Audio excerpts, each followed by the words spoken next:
So welcome back students. Previous lecture में हम लोगों ने ऑप्टिमैलिटी डिस्कस किया था। आज के लेक्चर में हम डिमांड का कॉन्सेप्ट डिस्कस करने वाले हैं। It is a very important topic. आप एक एक चीज़ को बड़े ध्यान से पढ़िएगा। कोई डाउट हो तो मुझसे पूछिएगा। तो आज बिगिन करते हैं हमारे कंसेप्ट पे, जो कि है टॉपिक हमारा डिमांड। अब डिमांड होता क्या है पहले हम ये जान लेते हैं। मैंने अपने यूनिट नंबर 1 में भी आपको जब मार्जिनल यूटिलिटी का कंसेप्ट बताया था, तब मैंने शॉर्ट में डिस्कस किया था डिमांड को, बट अब हम एक ब्रीफ डिस्कशन करने वाले हैं। It is nothing but it is a quantity of a commodity consumer is willing to buy and is able to afford. देखो क्या चीजें हमारी यहाँ मैटर करे, विलिंगनेस है उसकी और वो अफोर्ड भी कर रहा है। Given the prices of a good and the consumer's taste and preferences is called as demand। मतलब prices given है, consumers के taste and preferences given है, उसे कहते हैं हम demand। ठीक है, अब डिमांड को हम ग्राफिकली भी रिप्रेजेंट कर सकते हैं with the use of a demand curve. What is a demand curve? हम कह रहे हैं अगर prices of the goods, consumers income and her taste and the preferences remain unchange. ये देखो ये इंपॉर्टेंट है, ये सबको हम कांस्टेंट लेके चल रहे हैं। The amount of a good that a consumer optimally chooses becomes dependent upon its price. ये हमने प्रीवियस चीज में पढ़ा। अब एक डिमांड कर्व क्या डिपिक्ट करता है? वो डिमांड कर्व डिपिक्ट करता है, इट इज नथिंग बट ये ग्राफिकल रिप्रेजेंटेशन है बिटवीन, यहां पे हम क्या लेते हैं, क्वांटिटी डिमांडेड और वाई एक्सिस पे लेते हैं हम प्राइसेस। ठीक है, तो ये इस ग्राफिकल रिप्रेजेंटेशन को हम डिमांड कर्व भी कहते हैं। अब एक लॉ ऑफ डिमांड पढ़ेंगे हम, क्या होता है। ठीक है, लॉ ऑफ डिमांड क्या कहता है? पहले लॉ ऑफ डिमांड पढ़ने से पहले मैं आपको बता देती हूँ कि डिमांड फंक्शन क्या होता है।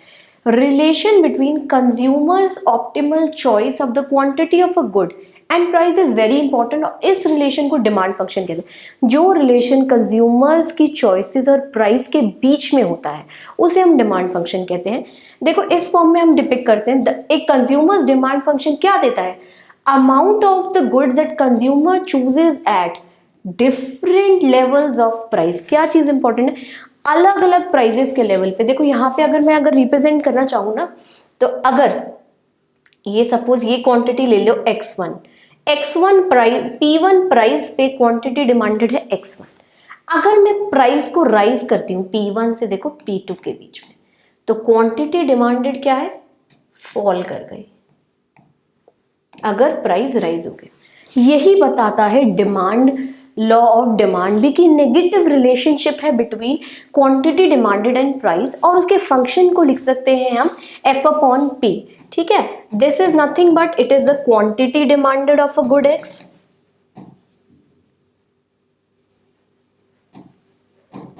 What is a p is a price, and f of p क्या हुआ, फंक्शन ऑफ प्राइस।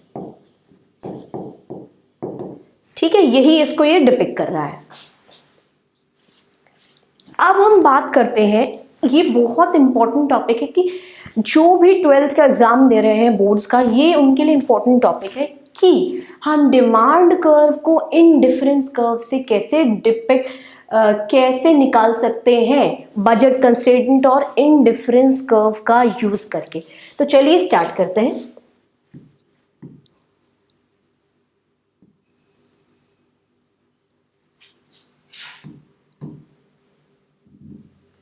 देखो यहाँ पे मैंने पैरेलली यहाँ पे एडजेसेंट में मैंने इसके दो डायग्राम लिया है। यहाँ पे मैं क्या डिपिक्ट करूंगी, मैं अपने बजट सेट और इंडिफरेंस कर्व्स को डिपिक्ट कर रही हूँ, और यहाँ पे मैं डिमांड कर्व को डिराइव करूंगी। डिमांड कर्व को डिराइव करूंगी तो यहाँ पे मैं क्या आएगा, एक्स एक्सिस पे आएगी क्वांटिटी डिमांडेड। ठीक है, वाई एक्सिस पे आएंगे प्राइसेस। ठीक है, यहाँ पे क्या आ रहा था, यहाँ पे good x1, sorry good x1,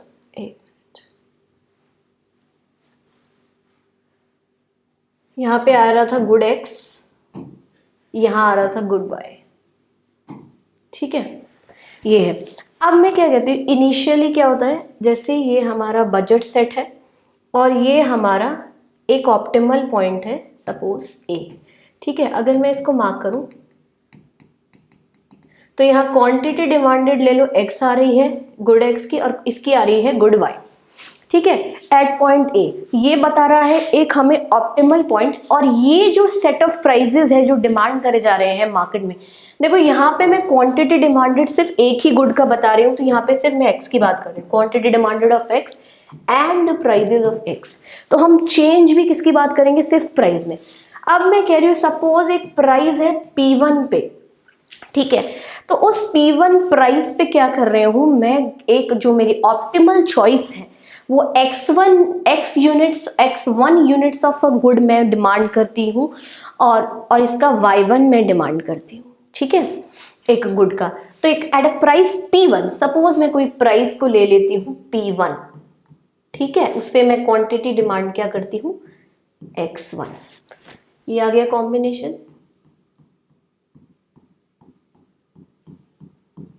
ठीक है, ये आ गया एक पॉइंट।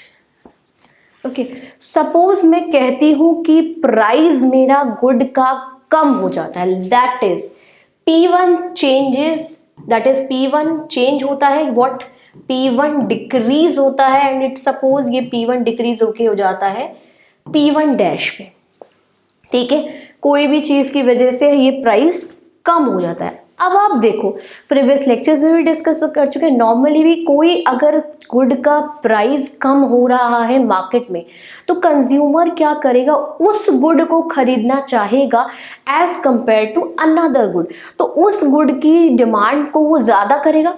तो क्या करें, और इसमें ये बजट सेट कैसे चेंज होगा, बजट सेट पाइवट करेगा राइटवर्ड्स, आउटवर्ड शिफ्ट होगा बजट सेट को, budget set will expand. Suppose ये बजट सेट पहले मैं पॉइंट से ले लूं BS है सपोज, तो ये BS से BS डैश पे शिफ्ट कर जाता है, ठीक है, जब प्राइस उसका फॉल करता है। अब हमारा ऑप्टिमल पॉइंट क्या कहेगा, ऑप्टिमल पॉइंट हमारा ये कहेगा कि हम जो गुड सस्ता हो गया है उसको ज़्यादा कंज्यूम करना पसंद करेंगे। तो ये पॉइंट आप ये देख लीजिए, यहाँ पे एक्स की आप कोई क्वांटिटी ले लीजिए, सपोज आप x2 ले लीजिए, और यहाँ पे आप अपना इंडिफरेंस कर्व बनाइए जहाँ पे x की क्वांटिटी बढ़ गई है, ये देखिए ये पॉइंट पे, ठीक है, इस पॉइंट को मार्क करिए B। तो आप क्या देख रहे हैं कि ये मेरा जब प्राइस फॉल हुआ तो क्वांटिटी डिमांडेड क्या है हमारी, बढ़ गई है। एट पॉइंट B मैंने क्या रियलाइज किया कि x2 की जो is greater than x1, मतलब more of x is being demanded। अगर मैं इसको यहाँ प्लॉट करूँ, सपोज मेरा प्राइस फॉल कर रहा है यहाँ से P1 से ये हुआ P1 डैश, तो कंज्यूमर ने क्या किया, हमारी जो क्वांटिटी थी x1 से x2 के बीच में आ गई हमारी, तो ये क्वांटिटी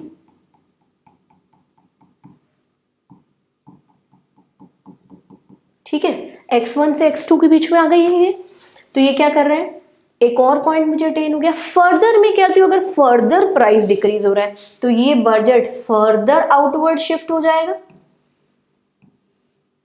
ठीक है, फर्दर आउटवर्ड शिफ्ट हो जाएगा, तो फर्दर एक्स की क्वांटिटी हम और डिमांड करना चाहेंगे।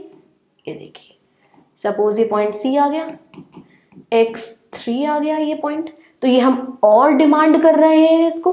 देखिए कैसे मूव कर रहे हैं हम, पहले जब प्राइस P1 था तो क्वांटिटी इतनी थी, फिर प्राइस कम हुआ तो हमने क्वांटिटी x2 पे ले आए, फिर x3 पे ले आए। अब इसको भी प्लॉट कर लेते हैं, और अब प्राइस क्या है, P1 से P1 डैश, अब प्राइस फिर चेंज हुआ, मैंने P1 से P1 डबल डैश प्राइस किया, ये यहाँ पे मैंने लिख दिया P1 डबल डैश। अब देखिए प्राइस को कैसे कैसे फॉल कर रहा है, तो मैं मार्क कर लेती हूँ, ये सपोज x3 क्वांटिटी आ गई, ठीक है। अब आप देखते हो कि 3 सेट ऑफ कॉम्बिनेशन मेरे पास आए हैं गुड्स के, 3 कॉम्बिनेशन है सेट के। अब मैं अगर इन तीनों पॉइंट्स को ज्वाइन कर लूं तो मुझे एक downward sloping demand curve obtain होगा, DD से मैं डिनोट करती हूँ। तो हमने क्या रियलाइज किया कि जैसे ही हमारा प्राइस कम हो रहा है, as our price is falling, हमारी क्वांटिटी डिमांडेड x की बढ़ रही है। ये रिलेशनशिप क्या दिखा रहा है?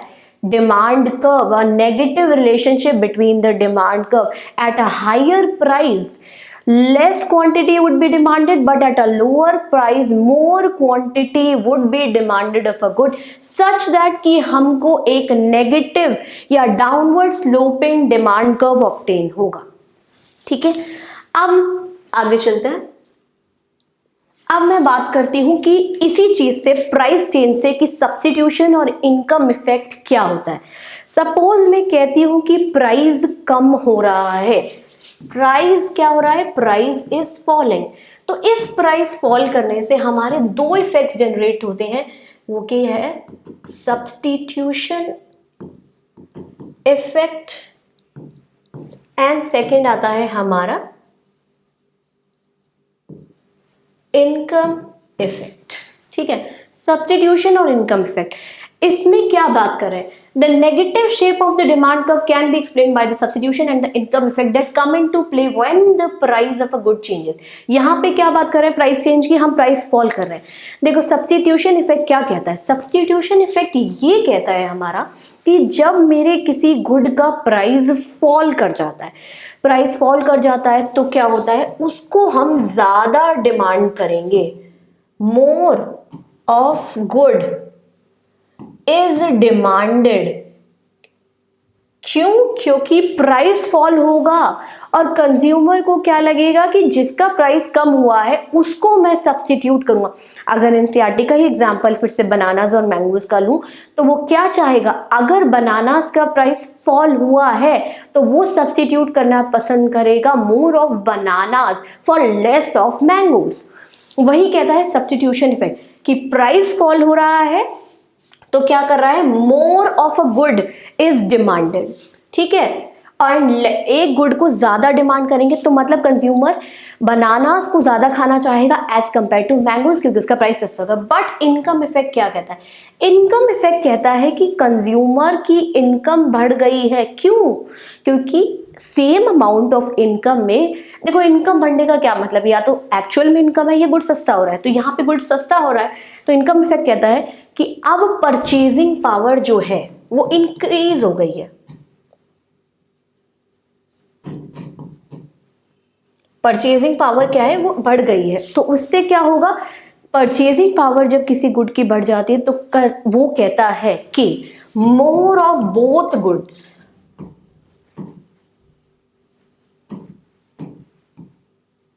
वन गुड, यहां पे बोथ गुड्स आर डिमांडेड। ठीक है, यही होते हैं हमारे इनकम इफेक्ट और सब्स्टिट्यूशन इफेक्ट। आप जब ग्रेजुएशन करोगे ना तो तब इसको प्रॉपरली आप ना डायग्रामेटिकली भी बताओगे कि इतना इनकम इफेक्ट होता है, इतना सब्स्टिट्यूशन इफेक्ट होता है। तो यहाँ पे बस आपको यही जानना है कि फर्क क्या है। और अगर क्वेश्चंस पूछेंगे ना आपसे तो वो ये भी पूछ सकते हैं सब्स्टिट्यूशन इफेक्ट और इनकम इफेक्ट क्या होता है। वहाँ पे क्या आपको एक हाइपोथेटिकल एक लाइन दे देंगे वो कि इस गुड का प्राइस बढ़ रहा है तो when the price of a good is falling कि what will be the income effect, what impact क्या होगा इनकम इफेक्ट का। अगर प्राइस फॉल कर रहा है तो क्या होगा? एक में लिख देंगे कि एक गुड की कंजम्पशन बढ़ेगी, एक पॉइंट में लिख देंगे गुड 2 की कंजम्पशन बढ़ेगी, एक में लिखेंगे बोथ की बढ़ेगी, एक में बोलेंगे नो चेंज आएगा। तो आपने तो पढ़ा है कि इनकम इफेक्ट की वजह से दोनों की कंजम्पशन चेंज हो रही है, कि दोनों की डिमांड बढ़ जाएगी, तो वही वाला पॉइंट सही आंसर होगा। तो कंफ्यूज मत करना कि सब्स्टिट्यूशन इफेक्ट और इनकम इफेक्ट में क्या डिफरेंस है। ठीक है, अब नेक्स्ट टॉपिक पे मूव करते हैं। नेक्स्ट टॉपिक है law of demand. Law of demand is nothing but, बहुत शॉर्ट सी बात है कि other things being equal there is a negative relationship. क्या है? एक नेगेटिव रिलेशनशिप है, रिलेशन है बिटवीन डिमांड पे और प्राइस में। In other words, in the price of a commodity increases, demand falls, demand for it rises. Other fact, when the price of the commodity decreases, increase कर रही है तो demand क्या कर रही है? प्राइस बढ़ रहा है तो डिमांड कम हो रही है। देखो, प्राइस बढ़ेगा तो डिमांड कम होगी, और डिमांड बढ़ेगी कब? जब प्राइस फॉल करेगा। तो ये जो नेगेटिव रिलेशनशिप है यही लॉ ऑफ डिमांड भी बता रहा है। अब बात करते हैं कि लीनियर डिमांड कर्व क्या है। ठीक है, linear demand curve is nothing but it is a demand curve जिसको हम इस फॉर्म में लिख सकते हैं, D P is equals to A minus B Q, where DEP is nothing but it is a function of demand जो कि price P पे डिपेंड कर रहा है, ठीक है, and A minus B Q, मतलब डिमांड क्या है, demand is a function of price. यहाँ पे देखो मैंने पहले भी बताया, आपने जब स्ट्रेट लाइन्स पढ़ी होगी तो y is equals to M X plus C मिलते हैं, तो जो वेरिएबल के साथ लाई कर रहा होता है उसे हम स्लोप बोलते हैं। तो उसी तरह से अगर मुझे इसमें मार्क करना है तो ये जो नेगेटिव b में है ये क्या है, स्लोप है, it is a slope of linear demand curve. P denotes the price A। अगर मैं इसके इंटरसेप्ट्स को प्लॉट करूं एक डायग्राम पे, ठीक है, तो आप देखेंगे कि अगर मैं इसकी क्वांटिटी को 0 ले लूं तो इसको अगर सॉल्व करोगे आप तो यहाँ पे 0 would be equal to A minus B P, तो प्राइस क्या मिलेगा A बाई बी, तो एक इंटरसेप्ट क्या मिलेगा A बाई बी। सिमिलरली अगर मैं प्राइस को 0 ले लूँ तो दूसरा इंटरसेप्ट हमें क्या ऑब्टेन होएगा A। देखो मैंने डायग्राम डाला है ताकि आपको क्लियर हो सके।